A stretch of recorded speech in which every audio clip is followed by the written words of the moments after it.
everyone, and welcome to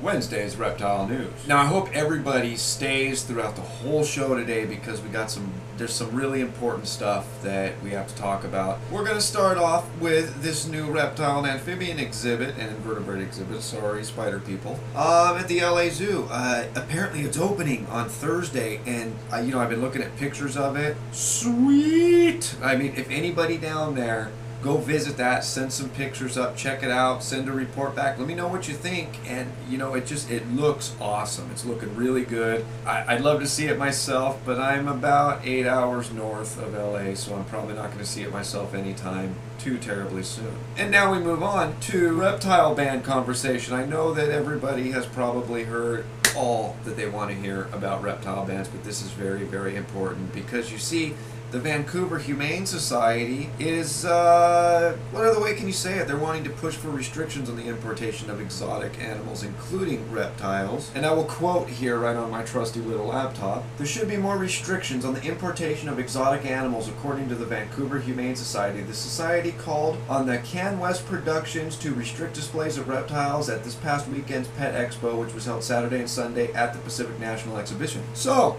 there you go, Vancouver-type people. Rally together. Get something done. Obviously the Humane Society is not on your side, not to say that all humane societies are evil. You're welcome. But the Vancouver one and the U.S. Humane Society is evil. They're both evil, so get it going. And now let's, this is our top story. This is the best story of the day. That's why I save it for last, and I'm going to try to pronounce this properly. Out of Chula Vista, California.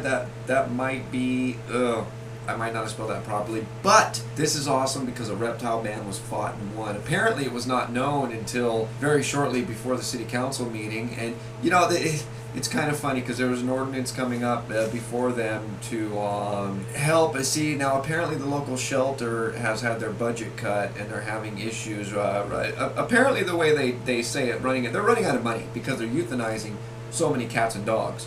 And a bill came forward to raise the fees on if your cat or dog gets impounded down there, and hopefully people will contain their animals a little bit better because they don't want to pay the higher fees. But snuck in their little line also banned the keeping of pythons, boas, as well as lizards measuring larger than 3 feet 6 inches long. Which, if anybody did a double take there, you're absolutely right to do a double take, because I have no freaking clue what pythons, boas, and lizards measuring in excess of 3 feet 6 inches long has to do with cat and dogs being euthanized at the local shelter. But apparently the reptile people down there, they rallied together, they showed up at the meetings, and there was such a outpouring of support from the reptile community down there. Good on you, by the way, that the council threw it out. And there are some rules, the cat and dog thing, there are some rules and further talk about that. But as far as, like, the one council member said he had no idea that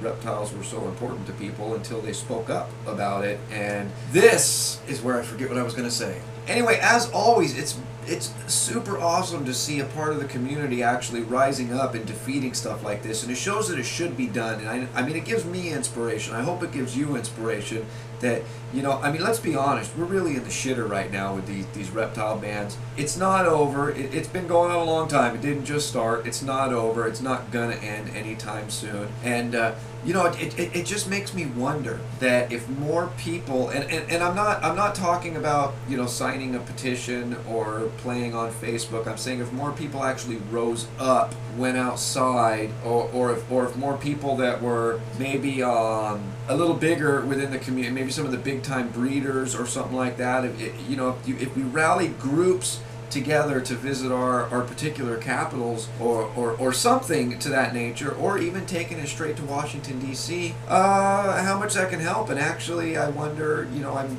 really curious how much support a movement like that would have. And that is going to be your question of the day.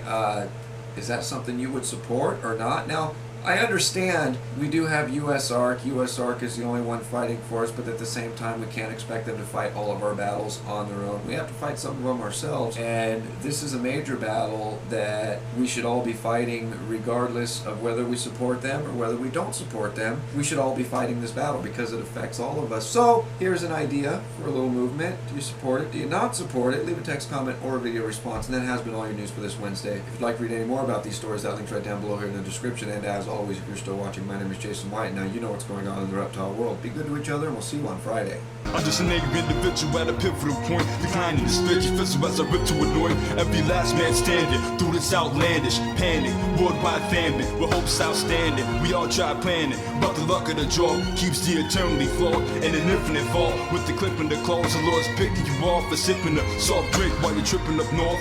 It all seems tragic, they all stay laughing like a curse with black magic or hurt with John Maddock, all play by play. I take it day by day and walk by faith to bury the hate with each step I take and breath I make. My spirit escape and left by faith in Christ. Damn. Where's my God-given soul? So I steadily flow and weather each road.